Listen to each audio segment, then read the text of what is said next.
엿새 후에 예수께서 베드로와 야고보와 그 형제 요한을 내리시고 따로 높은 산에 올라가셨더니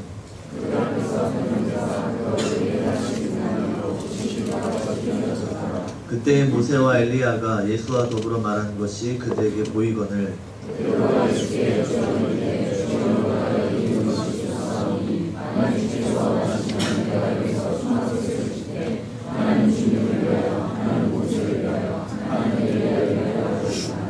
말할 때에 후련히 빛난 구름이 그들을 덮으며 구름 속에서 소리가 나서 이르시되 이는 내 사랑하는 아들이요 내 기뻐하는 자니 너희는 그의 말을 들으라 하시는지라. 예수께서 나와 그들에게 손을 대시며 이르시되 일어나라 두려워하지 말라 하시니 제자들이 눈을 들어보매 오직 예수 외에는 아무도 보이지 아니하더라. 아멘. 저희 큰아이가 중학교를 다니고 있는데요. 얼마 전에 학교에서 공문을 하나 받아갖고 왔습니다. 공문의 내용이 뭐냐면 자녀들이 전자담배를 소지하지 않도록 부모님들이 좀 협조를 해달라라는 것입니다. 왜냐하면 담배값이 내년부터 오른다는 얘기가 있습니다. 뭐 안타까운 기색이 휙 지나간 거 잘못 본 거죠. 이제 고민이 되는 거죠.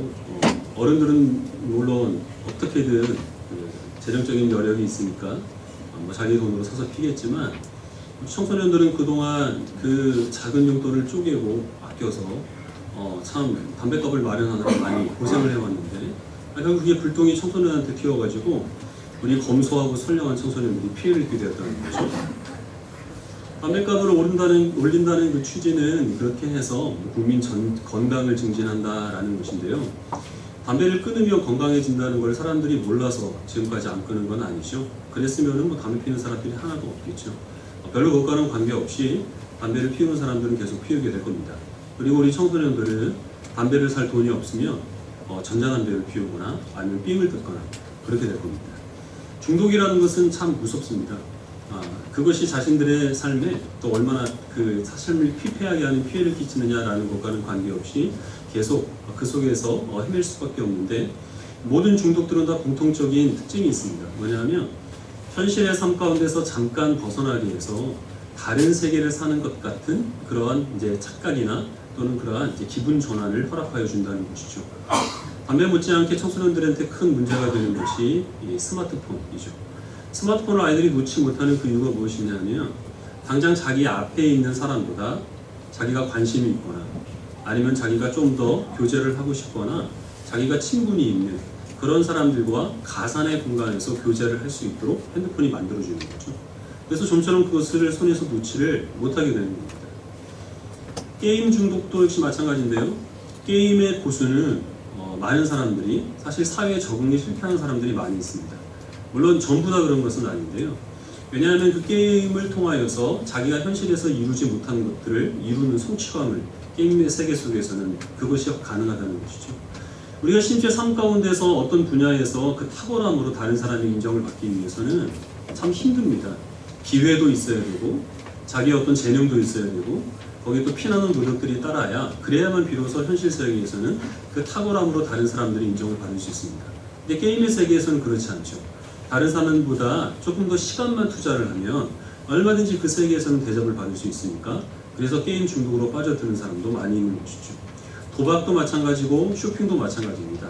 모든 중독들은 다 현실에서 만족스러워하지 못하는 그런 심정들을 대신 만족하게 해주는 그러한 효과들이 있기 때문에 그래서 중독이 무서운 것이죠. 그러면 그 모든 우리가 즐기는 어떤 유흥이나 아니면 취미나 뭐 건전한 여가 생활이나 그런 것들 우리가 다 죄악시해야 되느냐? 예전에는 교회 다니는 사람들이 극장 가는 것도 이상하게 봤다고 하죠. 그런 모든 것들을 우리가 다 죄악시해야 되느냐 하면 그것은 결코 아니죠. 건전한 여가 생활과 그리고 또한 취미 생활 그리고 또 어떤 중독 이런 것들에 대해서 우리가 분명한 분별력이 있어야 될 것이고 뚜렷한 기준을 세워서 우리가 그 선을 넘지 않도록 해야 될 겁니다. 그러면 어디까지가 건전한 여가 생활이고 취미 생활이며 또 어디까지가 중독이냐? 제가 생각하기에는 우리의 취미 생활과 그리고 영화 생활은 우리가 실제로 살아가는 삶 가운데서 그것이 원동력이 되고 어떤 동기부여가 될 때 그때 비로소 그것은 우리가 취미 생활로 누릴 수 있는 것입니다.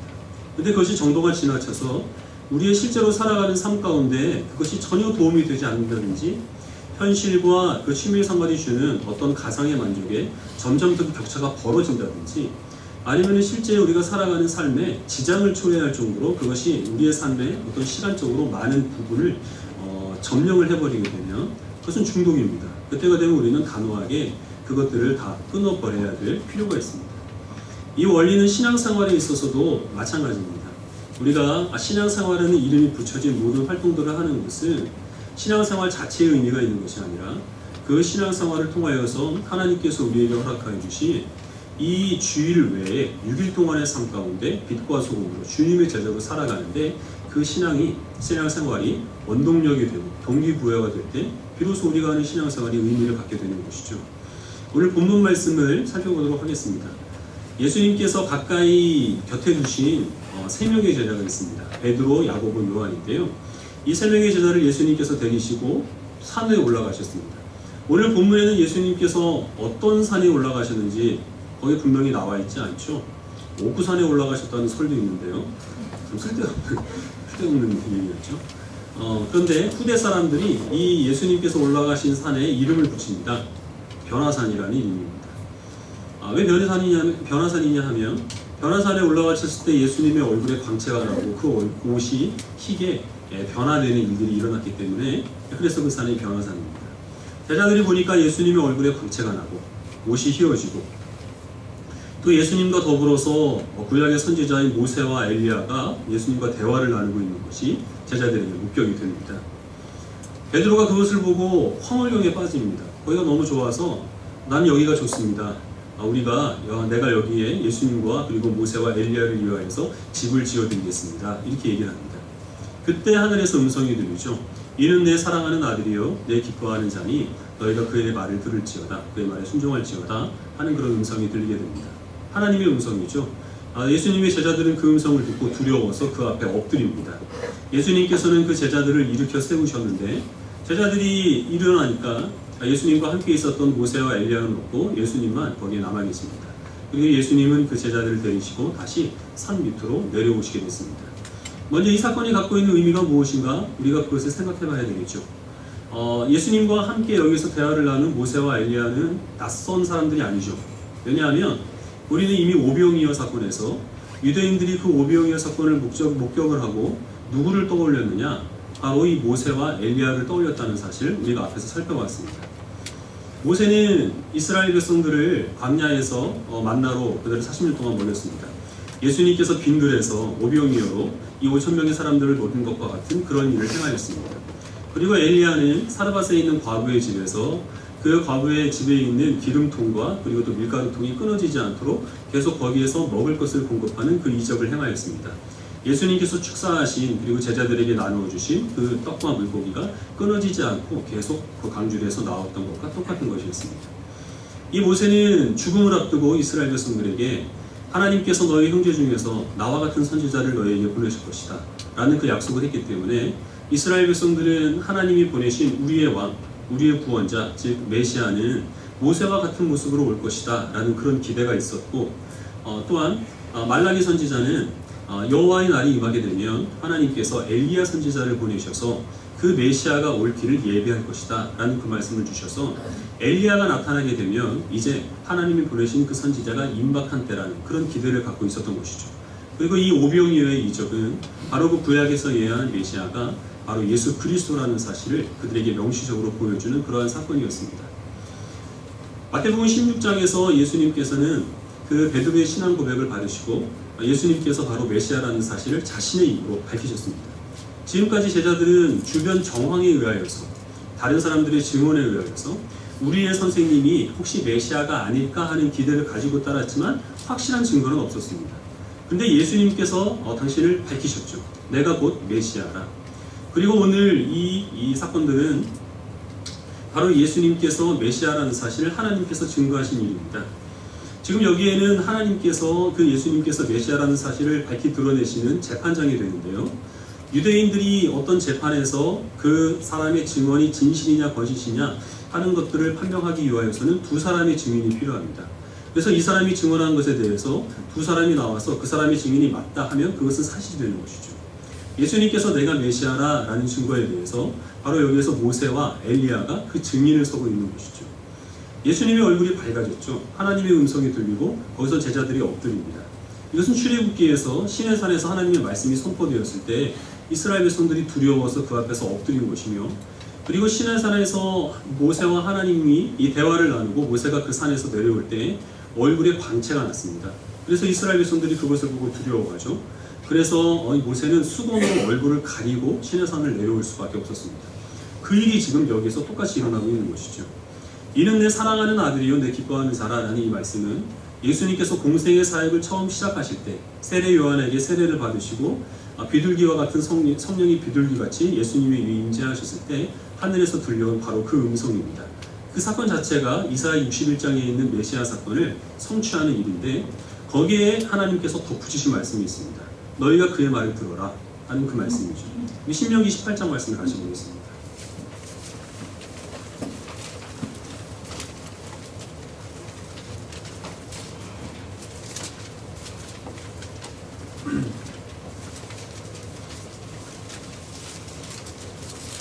신명기 18장 15절 말씀입니다.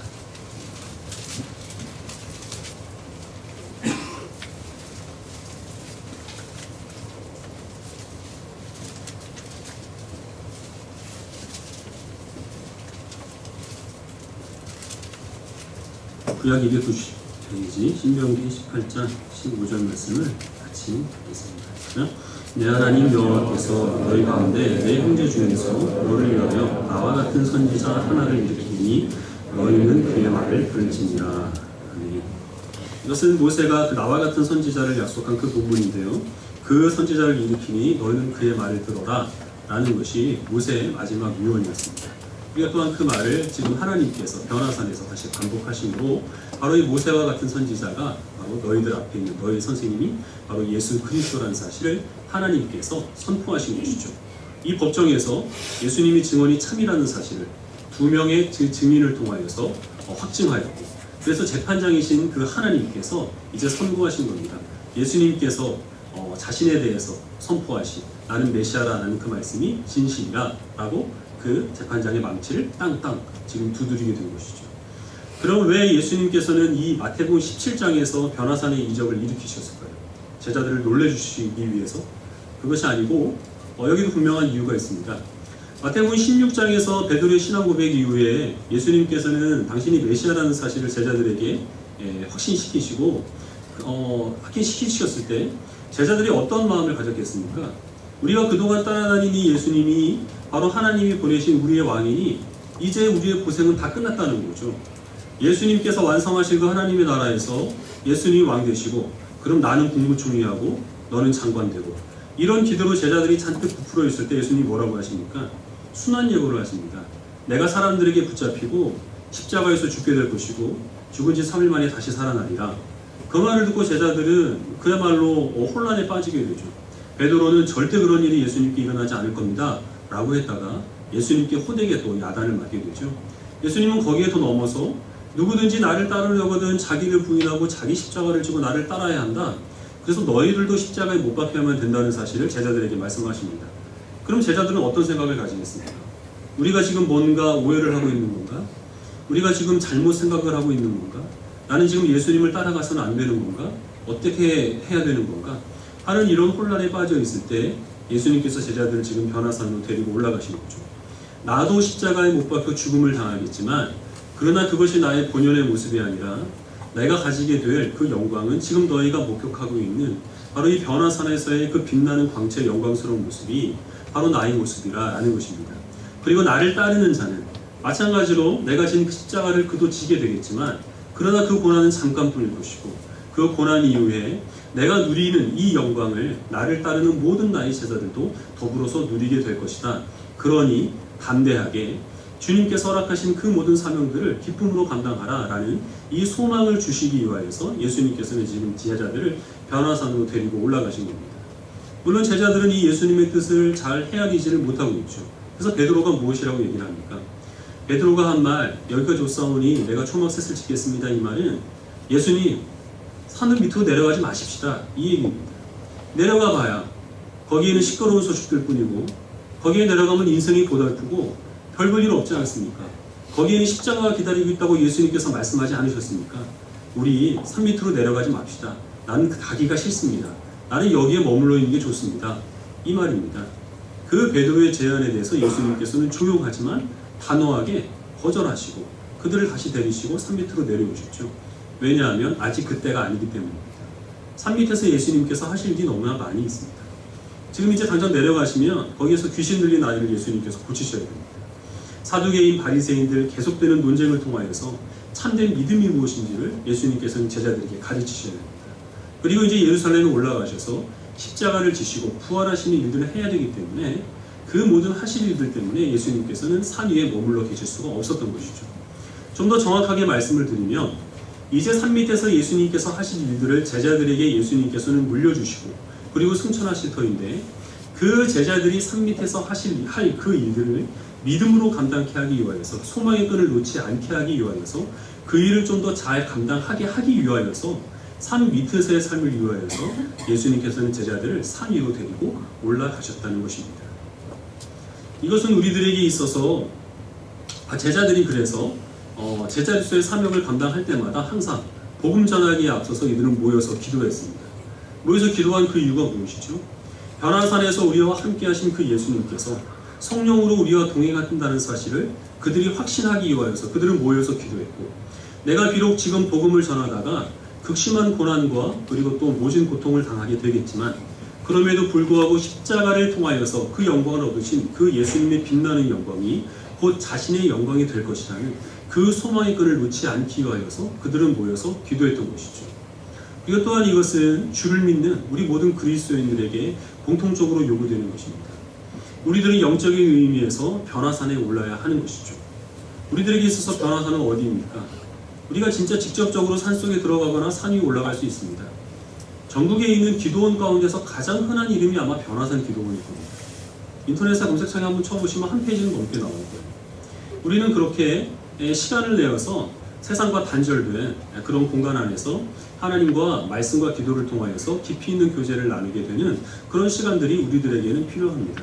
그것이 우리의 영적인 호흡이 되는 것이죠. 그리고 또 우리는 그렇게 멀리 가지 않더라도 그러나 우리 주변에 가까운 곳에 우리는 변화산을 만들 수 있습니다. 골방을 만들어서 거기서 시간을 정해놓고 하나님께 기도하는 시간을 갖는 것, 그리고 또 분량을 정해놓고 매일매일 말씀을 우리가 묵상하는 것들, 이 모든 것들은 다 우리가 세상을 살아가는 동안 주님께서 우리와 함께 하심을 잊지 않고 우리가 지금 살아가고 있는 동안에 이 어떤 그 비천한 모습들이 우리 본연의 모습이 아니라 하나님 자녀로서의 영광이 기다리고 있다는 사실을 우리가 신뢰하게 하는데 큰 유익이 있는 것이죠. 그리고 이 모든 것의 그 중심에는 가장 중요한 그 부분에는 우리가 지금 이렇게 드리는 공적인 예배가 있습니다. 이 예배를 통하여서 우리는 우리 개인이 기도할 때 무엇을 기도를 해야 하나님께서 기뻐하시고 하나님께서 들으시는지를 우리가 바로 알아서 올바른 기도를 들을 수가 있게 되는 것이죠. 혼자 말씀을 읽을 때 그 말씀을 오해하지 않고 복음에 비추어서 그 말씀을 해석할 수 있도록 우리가 가르침을 얻는 것을 이 공적인 예배를 통하여서 할 수 있습니다. 그리고 또 우리는 신자로서 살아가는 그 인생길이 때로는 외롭게 느껴지는데 그러나 비록 좁은 길을 걷고 있지만 이 좁은 길을 나 혼자 걷는 것이 아니라 함께 걸어가고 있는 지체들이 있다는 사실을 교회 안에서 교제함으로 우리는 깨닫게 되어서 그 사실을 우리는 큰 격려를 받게 되는 것이죠. 그리고 또한 우리는 하나님께 영광을 돌리고 또한 이웃을 섬기기 위해 세상의 권한을 받았는데 그렇게 하나님의 영광을 돌리는 것과 이웃을 섬기는 것을 교회 안에서 예배하고 봉사하는 것을 통하여서 훈련을 받고 그리고 우리는 세상 가운데 나갈 수가 있는 것입니다. 그리고 우리는 또한 이 변화산에 오르는 건 못지않게 변화산에 내려가는 것이 중요합니다. 산 밑에 내려가서 주님께서 우리에게 맡겨주신 일들을 우리가 감당해야 되는 것이죠. 그 일을 위하여서 주님께서는 변화산에서 우리에게 신비한 현상도 목격하게 하시고 하나님의 음성도 들려주신다는 사실을 우리가 기억을 해야 되겠습니다. 어떤 사람들은 나는 변화산이 필요 없다 이렇게 얘기하는 사람이 있습니다. 내가 신앙 고백해서 그래서 세례받아서 구원 얻었으니 나는 이제 죽어서 천국 가면 그만이지 내가 하나님과 더 큰 어떤 교제를 나누는 것이 무슨 필요가 있겠느냐. 그리고 필요할 때마다 자기에게 어려운 일이 있을 때마다 그때만 기도하고 이런 성도들도 분명히 있죠. 그러나 그러한 성도는 자신이 하나님께서 세상 가운데 맡겨주신 그 일에 대한 책임감을 전혀 느끼지를 못하고 살아가는 것입니다. 우리는 빛과 소금으로 세상 가운데 살아가게 하시기 위하여서 부름받았고 예수님의 제자로서 예수님이 지신 그 십자가를 감당케 하시기 위하여서 주님께서 우리를 부르셨습니다. 죽어서 천국 가는 것은 부수적으로 우리의 삶에 따라오는 결과이지 그것이 목적이 아닌 것이죠. 그러나 우리가 그것을 이해하지 못하면 우리는 변화산에 올라 주님과 교제해야 될 필요성을 느끼지 못하는 겁니다. 우리 개인뿐만 아니라 교회도 마찬가지고 어떤 선교단체나 기관도 마찬가지입니다. 기독교적인 그런 명분을 내세운 그런 어떤 구호단체나 선교단체 가운데서 상당수는 겉으로 내세우는 명분은 분명히 기독교적인데 그 안에 있는 취지나 아니면 내용은 복음과는 전혀 관계없는 인본주의에 기반을 두고 있는 그런 것도 너무나 많이 있습니다. 사람들에게 영향을 끼치면 되지, 좋은 일을 하면 되지, 뭐 이렇게 그들이 핑계를 댈 수는 있겠습니다만은 그러나 그 기본적인 근본적인 취지가 복음에 있지 아니한다면 언젠가는 왜곡되고 변질될 수밖에 없다는 것이 기독교 역사 가운데서 우리들에게 가르쳐주는 교훈입니다. 그리고 또 우리는 세상 밖으로 나가야 되는데 좀처럼 이 변화산에서 내려오기를 꺼려하는 사람들도 있습니다. 신령한 은사를 추구하고 어떤 이적을 우리가 목격하기를 바라고 말씀 안에 살아가기를 원하는 것, 하나님의 은혜를 충만하게 우리가 그 가운데 젖어 살아가기를 원하는 것은 분명히 건전한 일이고 좋은 일인데 그러나 여기에는 한 가지 함정이 있습니다. 뭐냐 하면 신령한 이야기들을 하고 영적인 이적들을 계속 추구하며 살아가는 삶이 너무 고상해 보이고 너무 신앙적으로 보여서 자칫하면 현실 가운데 주어지는 그런 일들을 실질적으로 감당하는 것이 좀 더 열등하게 비춰질 수가 있다는 것이죠. 그래서 어떤 사람들의 태도는 굉장히 자신이 세상과는 격리돼 차원이 다른 세계를 살아가는 것 같은 그런 말을 하고 또 그런 어떤 이상들을 추구하며 살아가는 그런 성도들도 있습니다. 그러나 어떤 신령한 은사들도 어떤 이적적인 체험들도 그 안에 갇혀있는 것은 그 자체만으로는 의미가 없다는 것이죠. 그것이 하나님께서 우리를 보내신 곳에서 하나님께 영광을 돌리게 하며 또한 우리 주변에 있는 이웃들에게 실질적인 유익을 끼치는 것에 도움이 되지 못한다면 아무런 유익도 없는 것입니다. 우리들은 늘 변화산에 올라가서 하나님의 은혜를 체험하고 또한 그 하나님의 은혜 가운데 다시 세상 밖에 내려와 하나님께서 허락하신 일들을 감당하며 또한 또다시 그런 일들에 우리가 능력과 지혜와 그리고 또 하나님의 소망을 얻기 위하여서 다시 산에 올라가야 하는 이 일들을 끊임없이 반복하며 살아가야 되는 것이죠. 우리 말씀을 한 구절 다시 보겠는데요. 로마서 8장 14절부터 18절까지 말씀입니다.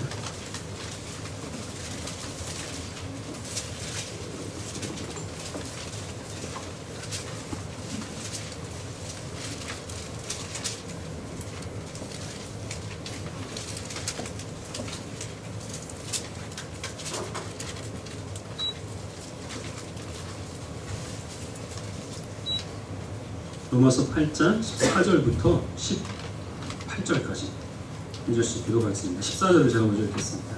무릇 하나님의 영으로 인도함을 받는 사람은 곧 하나님의 아들이라.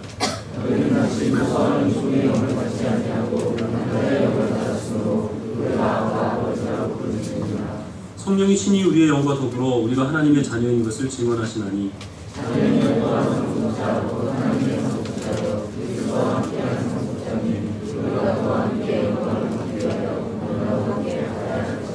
있습니다. 생각하건대 현재의 고난은 장차 우리에게 나타날 영광과 비교할 수 없도다. 아멘. 예수님께서 하나님의 아들이시라는 사실을 증거하기 위하여서 모세와 엘리야라는 두 증인이 동원되었다는 말씀을 드렸죠. 우리도 하나님의 자녀로 부름을 받았습니다.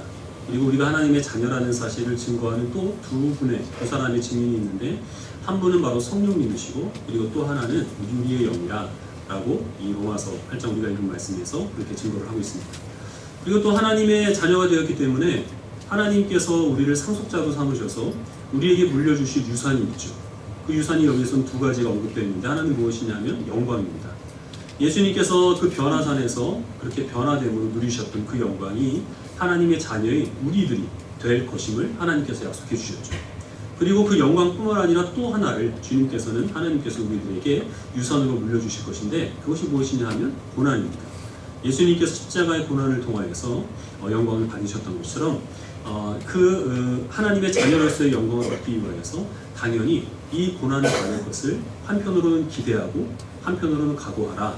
그러나 우리가 당하는 그 모든 고난은 앞으로 장차 우리가 누리게 될 그 영광과는 비교도 되지 않을 것이다 라는 것이 우리가 읽은 이 말씀입니다. 우리가 세월호 사건을 통하여서 모든 국민들이 얻게 된 한 가지 상식이 있는데요. 잠수부는 오래 물속에 머무를 수가 없다라는 것이죠. 산소통을 아무리 큰 거를 가지고 들어간다 하더라도 잠수부는 25분 이상 물속에 있어서는 안 되죠. 그리고 또 물 밖으로 나올 때도 가급적 천천히 나와야 그래야 이 잠수병을 예방을 할 수가 있다는 것입니다. 그리고 또 물 밖으로 나온 이후에도 물속에서 일할 시간의 몇 배는 쉬어야 그래야 몸에 이상 없이 또다시 들어가서 이 일을 할 수가 있다는 것이죠. 로마서 8장에서 말씀하고 있는 이 고난은 우리가 살아가는 데 있어서 겪게 되는 어려움들을 뜻하는 것이 아니고 하나님께서 우리에게 맡겨주신 그 모든 일들을 감당함에 있어서 우리가 감수해야 되는 그런 여러 가지 현실적인 상황들입니다. 그것들을 다 통틀어서 고난이라고 말씀을 하고 있는 것이죠. 우리가 주님의 제자로서 우리 십자가를 지고 주께서 우리에게 맡겨주신 일을 감당하는 것이 잠수부가 물속에 들어가서 그 사람들을 구조하는 것과 같은 똑같은 위험함과 그리고 또한 어려움들이 따르게 되는 것입니다. 그렇기 때문에 우리들에게 필요한 것은 무엇이냐 하면 물 밖으로 나와서 깊게 심호흡을 하고 다시 회복하고 그리고 또다시 물속으로 들어갈 수 있는 그런 시간들이 우리들에게 요구되는 것이죠. 그러나 이것을 만약에 우리가 거부하면 어떻게 되겠습니까? 물속에 들어갔는데 물속에 들어간 이유가 사람들을 구조하기 위함이 아니에요. 물속에 들어가니까 거기가 너무 좋은 거죠. 그래서 물고기하고 달리기를 한다든지 뭐 하는 그러한 목적으로 물 밖에서 나오려고 하지 않으면 그럼 우리는 어떻게 되겠습니까? 우리가 위험하기 때문에 하나님께서는 우리를 물 밖으로 어떤 수단과 방법을 동원하시든지 끌어올리실 겁니다. 세상 가운데 살아가는 우리를 주님께서는 변화선으로 불러 올리시겠죠. 호흡을 하게 하시고 다시 살아갈 수 있는 능력과 지혜를 우리들에게 허락하실 수 있는 그런 시간을 우리들에게 주실 겁니다. 그리고 또 그 물 밖에서 거기 삶이 너무나 좋아서 컵라면 끓여 먹고 거기서 낮잠 자고 도무지 물속으로 들어가지 않으려고 하면 그러면 우리를 어떻게 하시겠습니까? 등을 떠밀어서라도 우리를 그 물속으로 들여보내 주셔서 우리를 하나님의 자녀로 삼아 주신 그 목적을 주님께서는 분명히 이루실 겁니다. 그래서 우리의 삶은 주님께서 변화산 위에서 보여주신 그 영광과 그리고 또한 삶 밑에서 우리가 감당해야 되는 이 고난이 계속 반복되는 삶입니다. 그것을 우리가 거부해서는 안 되는 것이죠. 지금 여기 이 자리에는 하나님께서 우리를 변화선으로 불러주신 그 은혜 가운데 우리가 예배를 드리는 성도들이 모여있는 것입니다. 여러분들이 지금 어떤 마음으로 지금 이곳에 계십니까? 너무나 생각할 것이 많고 너무나 고민되는 것이 많아서 머릿속이 복잡해서 지금 도무지 하나님께 집중할 수 없다라고 하면 그럼 여러분들은 너무 세상에 깊게 중독이 된 것입니다. 이 중독이 지나치지 않도록 여러분들은 단호하게 끊고 하나님과 교제할 시간을 확보하는 것이 필요합니다. 깊게 이 시간 심호흡을 하시고 하나님과 교제를 나누시기를 바랍니다. 그리고 또 이 자리가 너무 좋아서 하나님께 예배를 드리고 주님께 은혜를 받고 정말 부딪힐 것 없는 성도들끼리 교제하는 것이 너무나 좋아서 교회 밖에 나가기를 꺼려하거나 아니면 우리의 신앙생활이 교회 안에서만 영향을 미치는 것을 당연하게 여기는 그런 성도들이 있다면 어떻게 된 것이죠? 그것은 신비와 그리고 하나님의 은혜에 지나치게 중독이 된 것입니다. 헌신된 그리스도인과 광신도를 나누는 기준은 여기 있습니다. 우리가 추구하는 신앙생활, 우리가 또한 하나님 앞에 드려지는 모든 그런 헌신들이 우리가 세상 밖에 나가서 하나님께 영광을 돌리고 우리 주변에 있는 이웃들에게 유익이 되는데 도움이 되면 그것은 우리가 헌신된 신앙생활을 하는 것입니다. 그러나 도무지 그것에 유익이 되지 않고 자신을 치장하거나 자기 만족이 그치게 되면 그것은 광신도입니다. 여러분들은 어느 쪽입니까? 주님께서 이 시간 여러분들에게 세상 밖에 나가서 할 일이 너무나 많아서 이 세상을 구원하시는 하나님의 역사에 여러분이 있는 곳에서 여러분들의 그 직분에 따라 헌신하게 하시기 위하여서 이 자리로 불러주셨습니다. 하나님의 은혜를 체험하시고 주님의 음성에 귀를 기울이시고 하나님과 교제하시길 바랍니다. 그리고 또 이제 이 교회 밖에서 시작되는 당장 내일부터 시작되는 그 세상 속의 삶이 비록 험난하고 어렵다 하더라도 그러나 그 모습이 계속되지 아니하고 변화산에서 예수님께서 우리에게 보여주신 영광과 이 자리에서 하나님께서 선포하신 그 하나님의 은혜와 사랑이 여러분들을 영원롭게 하실 것이라는 기대를 가지시고 세상과 담대하게 맞서 싸워 승리할 수 있는 여러분들이 되시기를 주님의 이름으로 축원합니다. 기도하겠습니다.